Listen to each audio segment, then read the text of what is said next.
À la fin des années 2000, les chaînes HBO et AMC se mettent au chantier de deux œuvres prenant racine dans le format papier. D'un côté, Game of Thrones, série adaptée des romans A Song of Ice and Fire de George R.R. Martin et dont le projet commence en 2007. Et de l'autre côté, The Walking Dead, adapté des comics du même nom de Robert Kirkman dont le développement débute en 2009. Le gémissement des zombies régnant sur une Amérique en ruine trouveront finalement leur chemin vers le petit écran le 31 octobre 2010. Tandis que les vents glaciaux d'un monde au crépuscule d'un été d'une décennie atteindront enfin la télévision le 17 avril 2011. Ces deux séries vont chacune exploser les records d'audience de leur chaîne, seront pendant des années les séries les plus téléchargées au monde, et seront les séries les plus recherchées sur Google de 2016 à 2020, juste devant Lost, Breaking Bad et Big Bang Theory. L'ampleur de ces deux monuments sur la pop culture est inédite dans le monde de la télévision, et des personnages comme Daenerys ou Negan sont aujourd'hui quasiment autant populaires qu'un Pikachu ou qu'un Dark Vador.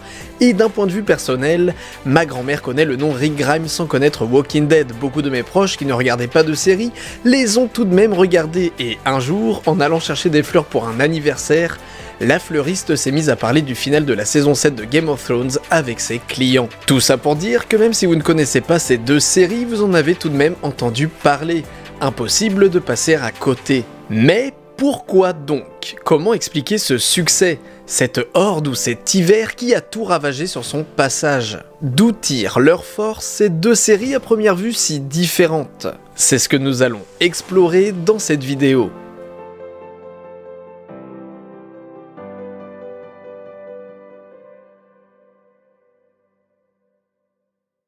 Pour comprendre la tornade Game of Thrones et The Walking Dead, il faut revenir à leur papa, George R.R. Martin et Robert Kirkman. Car si les séries ont été des révolutions, leurs matériaux d'origine, à savoir les romans A Song of Ice and Fire et les comics The Walking Dead, avaient déjà bouleversé l'industrie papier des années auparavant. Du côté de Martin, ses romans avaient remporté de nombreux prix, étaient déjà des best-sellers avant la naissance de la série, et il était même surnommé le Tolkien américain. I'm very flattered to be called the American Tolkien. It's the greatest compliment you can give any fantasy writer. Un honneur, puisque Le Seigneur des Anneaux est considéré comme l'œuvre phare de la fantasy moderne, mais aussi un surnom plein d'ironie, puisque Martin est connu pour reprocher certaines choses à Tolkien, certaines choses qui semblent être à l'origine du style de Game of Thrones. The death of Boromir still resonates me. That was a powerful moment. Tolkien also set me up for the moment where it seemed like Frodo had died. You know, when I'm reading the end of the Two Towers and Shelob stabs him and he seems to be dead, I really thought Frodo was dead. My God, I really don't know what's going to happen in this book. Anyone can die, and it became so much more exciting in that point because anyone could die, the peril was real. And that's the feeling I want my readers to have. Si la mort de Boromir est, selon Martin, une mort qui résonne en lui encore aujourd'hui, il sera très déçu d'apprendre dans le 3e tome que Frodon, quant à lui, n'était pas vraiment mort. Selon lui, ceci diminue l'enjeu dramatique de la scène de la mort qui, à la première lecture, est une scène puissante, marquante, et la peur de perdre des personnages importants s'atténue donc, atténuant alors l'attachement qui nous lie à eux, et par conséquence les enjeux du récit, puisqu'on ne s'inquiète plus du sort des personnages que l'on suit. Actually, if it had been me, Gandalf would have stayed dead. I think. Bring it. Pour Martin, si les personnages peuvent s'en sortir sans victimes et sans séquelles, alors où est l'intérêt de raconter cette histoire? You know, you have to take your characters and you have to put them through crises. Things have to happen that cause the characters to question who they are and what their place in the world is and what the meaning of it all is. En créant sa saga littéraire, l'auteur va alors positionner au premier plan de son histoire la psychologie des personnages, plaçant l'être humain au cœur de son récit. Il n'y aura pas de gros méchants maléfiques ou de parfaits héros au cœur pur, le monde de Westeros devant être un miroir de notre histoire. Personne n'est tout bon ou tout mauvais, et le lecteur apprendra à connaître les personnages qu'il pensait méchants afin de découvrir qui ils sont réellement. Le Seigneur des Anneaux se termine avec Aragorn comme roi, mais Martin confie que Tolkien, en laissant un personnage bon et bienveillant sur le trône, ne nous en dit pourtant pas plus sur sa politique, sur comment Aragorn va gérer l'économie après la guerre, que va-t-il faire des orques, etc. Rien ne nous garantit qu'un preux chevalier sera un excellent roi, et c'est exactement ce genre de dilemme que veut aborder Martin. Tell me something. Do you still believe good soldiers make good kings? Car si Tolkien a créé d'abord sa langue, puis ensuite son monde, puis enfin ses personnages, c'est l'exact opposé qu'a entrepris Martin, créant son univers avant tout pour mettre en scène des personnages complexes. Allant à contre-courant de la fantaisie populaire, certains le critiqueront même pour délaisser les codes du genre, pointant du doigt par exemple l'absence de magie dans son univers. Pourtant, ce n'est pas la magie qui manque sur Westeros, mais c'est qu'elle n'est pas au centre de la trame. Selon Martin, la magie dans un récit est comme du sel dans un plat. Un peu de sel relève la préparation, mais beaucoup de sel rend le repas immangeable. Avec trop de magie, tout peut arriver sans explication, ou sans éléments révélés au préalable au lecteur, pour sauver des personnages in extremis par exemple, rendant l'enjeu inconsistant, ou certaines scènes bien trop faciles, certaines solutions bien trop pratiques. L'auteur a beau adorer Tolkien, il trouve ses repas un peu trop salés. Du côté de Kirkman, ses comics, malgré un début difficile, avaient gagné en popularité année après année, devenant l'un des comics les plus vendus de la décennie et gagnant au passage plusieurs prix dans le milieu de la bande dessinée. Certains le considèrent comme le nouveau Romero, le père des zombies, l'auteur ayant révolutionné le genre zombie avec son univers. Il dira d'ailleurs que sans des films comme Night of the Living Dead ou Dawn of the Dead, il n'y aurait pas de Walking Dead. Mais justement, à l'image de George Martin, Robert Kirkman est autant fan des récits de son mentor qu'il en est frustré. All those movies kind of end the same way. Either every character in those movies dies, or at the end of the movie, like a couple characters die, and then they kind of ride off into the sunset, and you never see them again. I always wanted to see where those characters go and what happens to them next. The zombie apocalypse is such a rich environment for storytelling that it's kind of unfortunate that there's never been any kind of like long-term narrative that followed the same characters for years. Selon Kirkman, il n'est pas possible, dans un univers post-apocalyptique plein de zombies, de laisser des personnages s'en sortir de la sorte. Pour lui, les films ne nous montrent qu'un morceau de leur vie, et il y a forcément un moment après où le monde les rattrape. Dans une apocalypse de ce genre, ce n'est jamais fini. It's not really a situation where you're like, oh, they solved that problem. You know, like that problem's not getting solved. I thought it'd be really cool to like see if you could solve that problem. See if you could eventually, over time, tell a story that's so long in that world that we actually do kind of reestablish civilization. And so that kind of became The Walking Dead. I wanted to do something that was essentially the zombie movie that never ends. Se sauver des zombies est pour Kirkman son Aragorn sur le trône. Que se passe-t-il après ? Plus que ça encore, il reproche à la plupart des auteurs du genre de ne pas prêter assez d'attention à la psychologie humaine et que si l'on suit les aventures de personnages, c'est avant tout pourtant pour ces personnages et pas pour les zombies. Kirkman va créer The Walking Dead en conséquence, travaillant avant tout la psychologie complexe de ces personnages, écrivant sur comment des hommes, des femmes et même des enfants peuvent survivre dans un monde anéanti. Il va même pousser le concept encore plus loin car les morts-vivants ne sont pas au cœur de sa trame, et il arrive régulièrement dans les comics de parcourir plusieurs pages sans qu'aucun zombie ne soit présent. Le mot zombie n'existe d'ailleurs pas dans son univers. The Walking Dead est avant tout un comic book adulte axé sur l'humanité, et un thème revient souvent dans les comics, la réelle menace ce n'est pas les morts, mais bien les êtres humains. Trop de zombies, ce serait probablement pour Kirkman un plat trop salé. Mais comme notre bon vieux George, que Robert adore au passage, il n'existe pas de méchant maléfique dans son œuvre, ou parfait héros au cœur pur. If we started this show with Negan waking up in a hospital, and you followed him for 6 seasons until you got to this moment, you would be like, oh yeah, that guy's the leader of the Saviors, and they're trying to do their thing, and this group is really messing with them. And I'm really happy with the fact that if you just come into this show, you know, on like season 6 or season 5 without ever watching it, you'd be like, I think Rick Grimes is kind of a lunatic. Yeah. I think he's not a good dude. That we are the Walking Dead.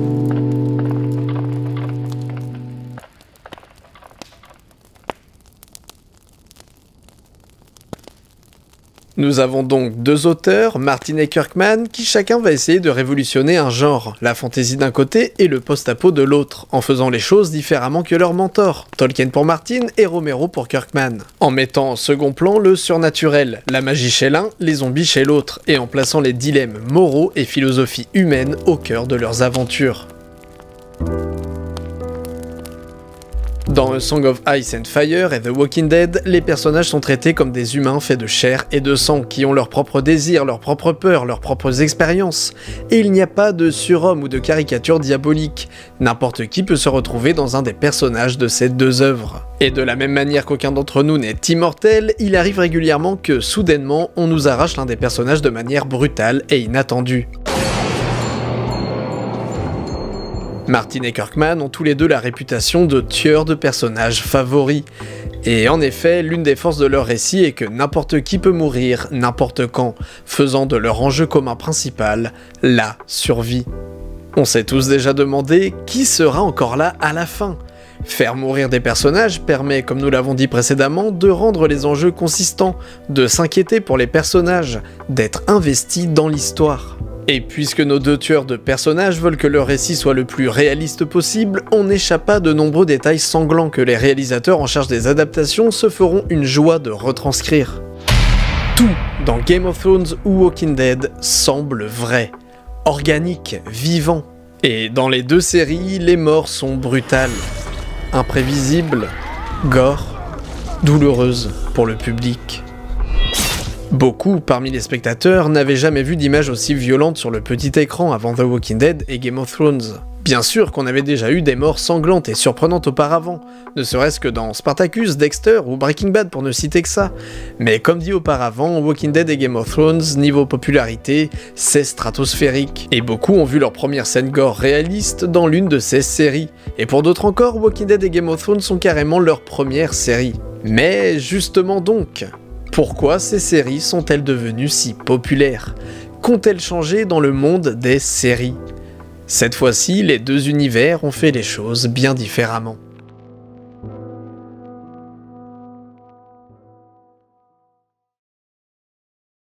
La série The Walking Dead se distingue beaucoup en termes de réalisation des productions actuelles. Principalement tournée en pellicule 16 mm, à l'aide de la caméra Arriflex 416, l'esthétique de la série est très crue. Et l'image est constamment habillée d'un grain brut et naturel parcourant les couleurs délavées de cet étalonnage si unique à Walking Dead. Tourner sur pellicule est coûteux et encombrant, et AMC a demandé à l'équipe technique de passer au numérique lors de la deuxième saison, des plans que les spectateurs ne verront jamais car ils n'ont pas plu aux producteurs, qui ont donc préféré continuer avec l'Arriflex au grand désarroi de la chaîne.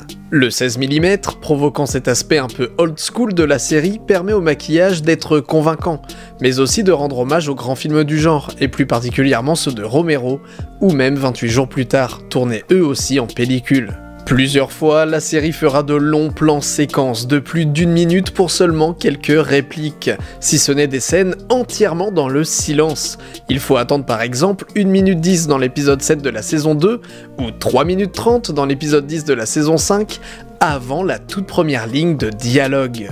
Les cadreurs jouent avec une caméra qui ne s'arrête de bouger que très rarement, font beaucoup de plans serrés, et parfois même des plans en vue subjective.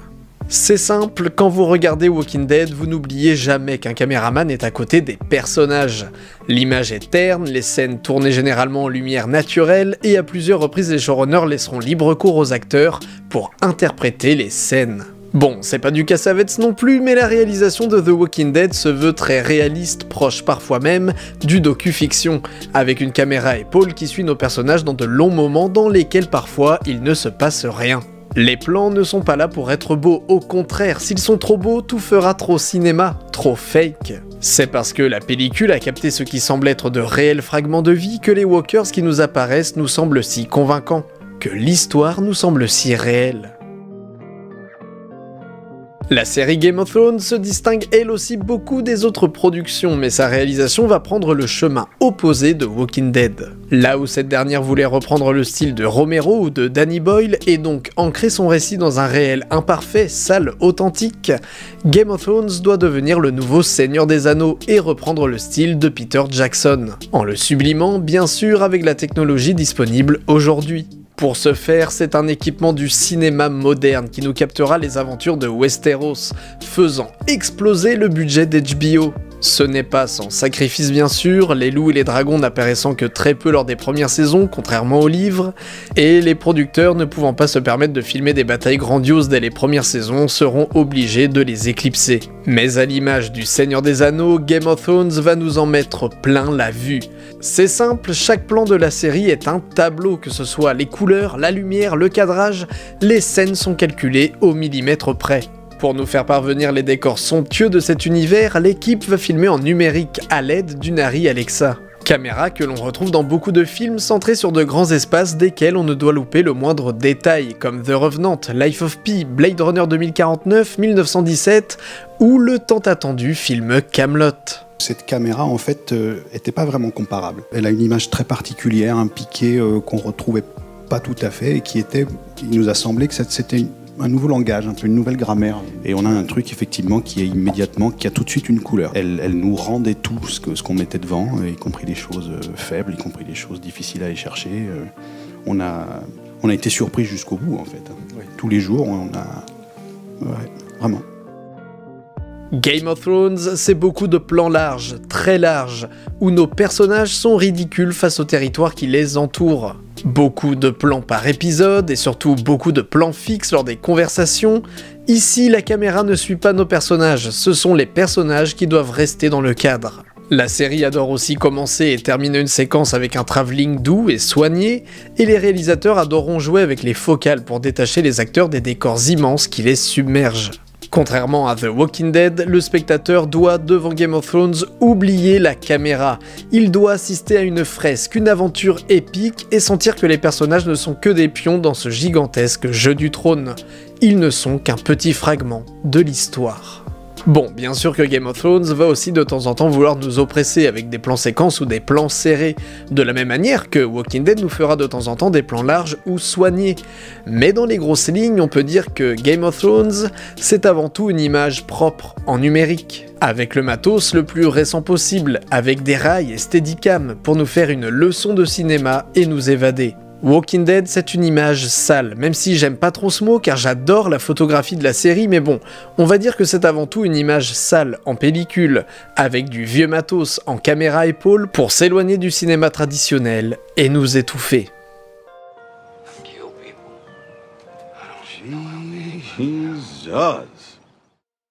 Je me rappelle que lors des premières saisons, beaucoup ne comprenaient pas le succès de ces deux séries. Beaucoup s'ennuyaient, les trouvaient lentes, chiantes, trouvaient qu'il ne se passait rien dans les épisodes. Et c'est parce que The Walking Dead et Game of Thrones sont avant tout des séries de conversations. Deux personnes à une table ou en train de marcher dans la forêt, capables de renverser la situation uniquement par le pouvoir des mots. You're a talker. Un genre au service des acteurs qui, pendant des saisons, nous en ont envoyé plein la vue et plein les oreilles. Car c'est aussi la force de ces séries, son casting. C'est parce que ces séries sont lentes qu'elles respirent, qu'elles laissent le temps aux acteurs de déployer toute la force de leurs personnages. Je me souviendrai toute ma vie de la performance de Peter Dinklage lors du procès de Tyrion. Toute ma vie. Ou des grands discours d'Andrew Lincoln. Le pouvoir des mots. Évidemment que les séries connaîtront des climax, des fins de saison explosives et des scènes dantesques, mais dans la plupart du temps, Game of Thrones et Walking Dead, c'est surtout l'histoire de gens qui discutent.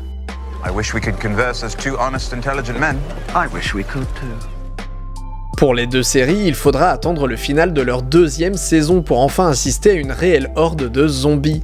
Mais comme nous l'avons vu, ces aventures sont surtout des aventures humaines qui se veulent crédibles et pour cela, il faut travailler les arcs des personnages pour définir leurs enjeux et leurs buts.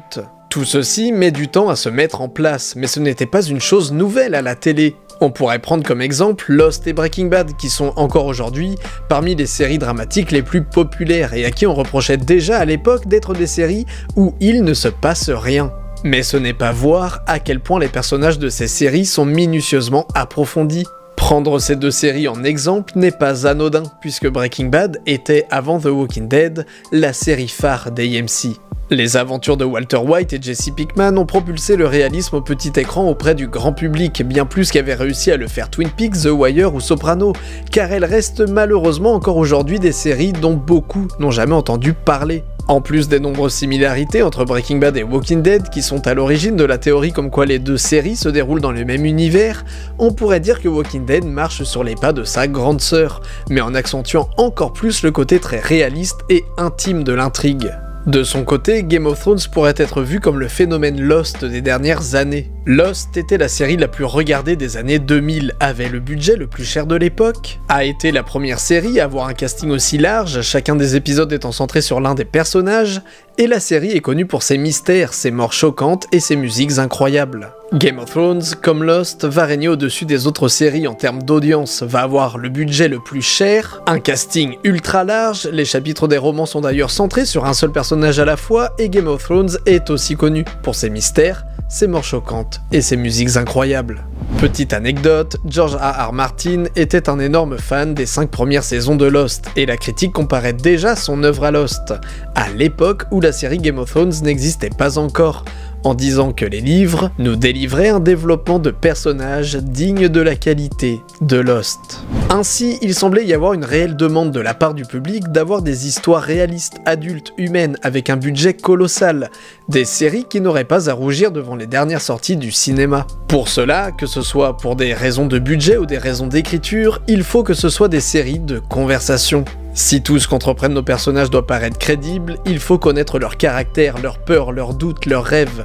Il faut que chacune de leurs décisions ne nous paraisse pas comme étant des astuces pratiques de scénaristes pour nous envoyer les personnages dans des situations incroyables. L'univers doit nous donner l'illusion de pouvoir vivre tout seul. Et si Lost et Breaking Bad ont été le premier coup de marteau qui a secoué l'industrie des séries, montrant qu'il y avait un réel potentiel artistique et bien sûr financier sur les chaînes américaines, Game of Thrones et Walking Dead ont littéralement cassé le game. Il n'était d'ailleurs pas possible de les réaliser en film, Martin et Kirkman étant opposés à ce que leurs œuvres soient adaptées au cinéma, par peur de couper beaucoup trop de scènes. Et couper beaucoup trop de scènes, c'est enlever des scènes de discussion qui nous auraient permis de comprendre les actions futures de nos personnages. Game of Thrones ou Walking Dead en film, ça nous aurait donné des personnages beaucoup plus lisses. Tout ça pour dire qu'on ne peut pas négliger l'impact de ces séries sur l'industrie des séries. Sans elles, peut-être que nous n'aurions jamais eu de Westworld, peut-être jamais une série sur le Seigneur des Anneaux n'aurait été mise en chantier. Car rappelez-vous, il y a seulement 15 ans, beaucoup disaient des séries que c'était un sous-genre, moins légitime que le cinéma. Grâce à Game of Thrones et The Walking Dead, aujourd'hui ce n'est plus le cas. Évidemment que je pourrais citer des dizaines d'autres séries qui ont dû jouer dans cette balance au fil des années, des séries que j'aime encore aujourd'hui de tout mon cœur, comme Stargate, Supernatural, Dexter ou Californication, mais encore une fois, l'écriture, la réalisation et la popularité de Game of Thrones et de The Walking Dead est à un autre niveau.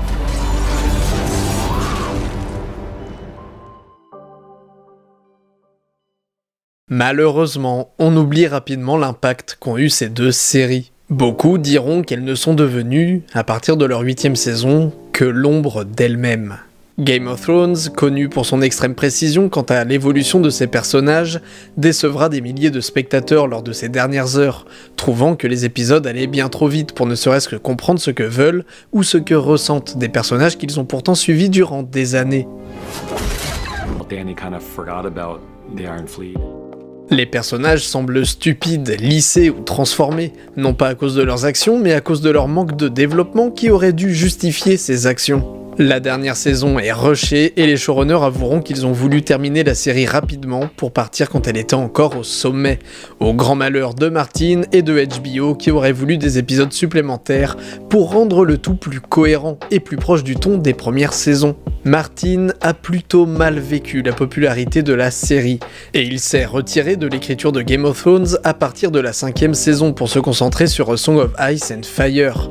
La série avait rattrapé les livres, et lui qui pensait que travailler sur les épisodes allait le motiver à enfin écrire la fin de la saga, tout ceci n'a fait que de le dégoûter de son propre univers. Selon lui, il aurait fallu au moins le double de saisons avant d'arriver à cette fin. Mais les showrunners ayant envie de terminer rapidement, Martin a dû leur dévoiler comment allaient se clôturer ses livres.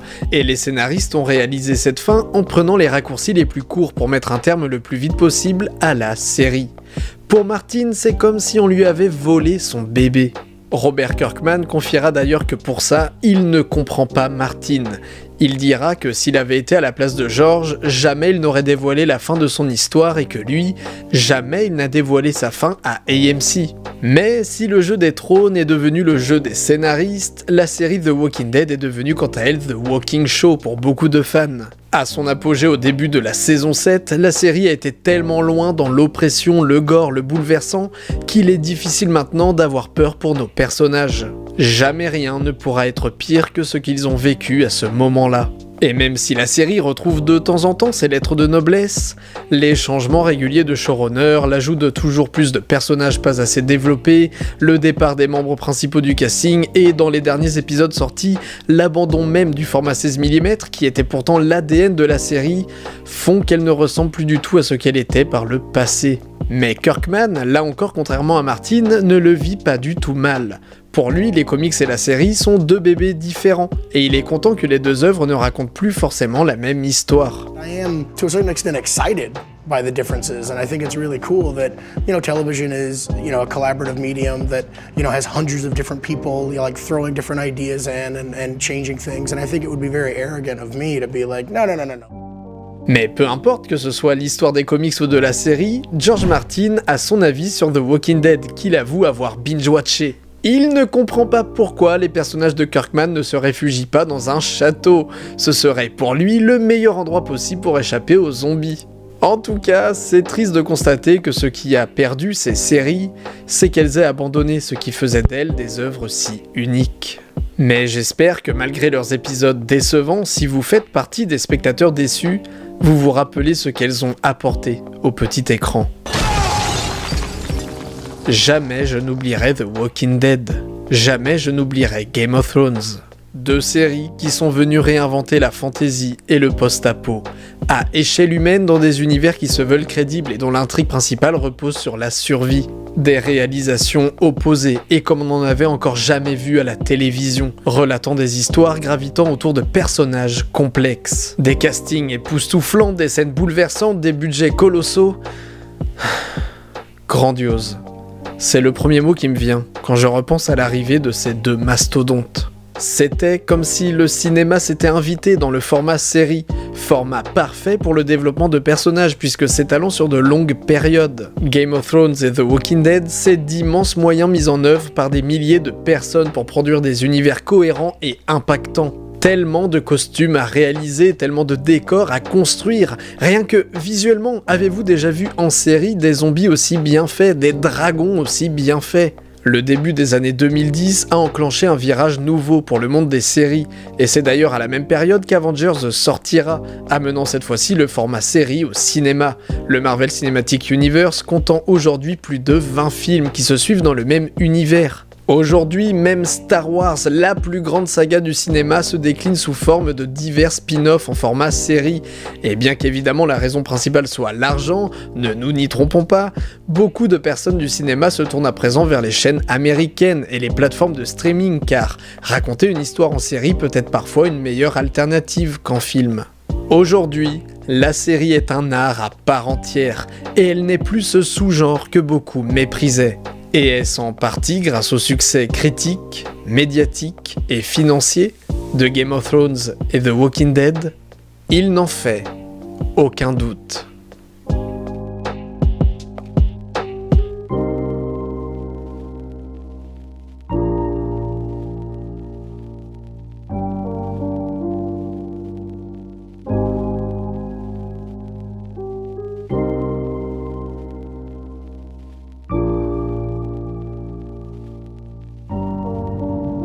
Feels like it's ending.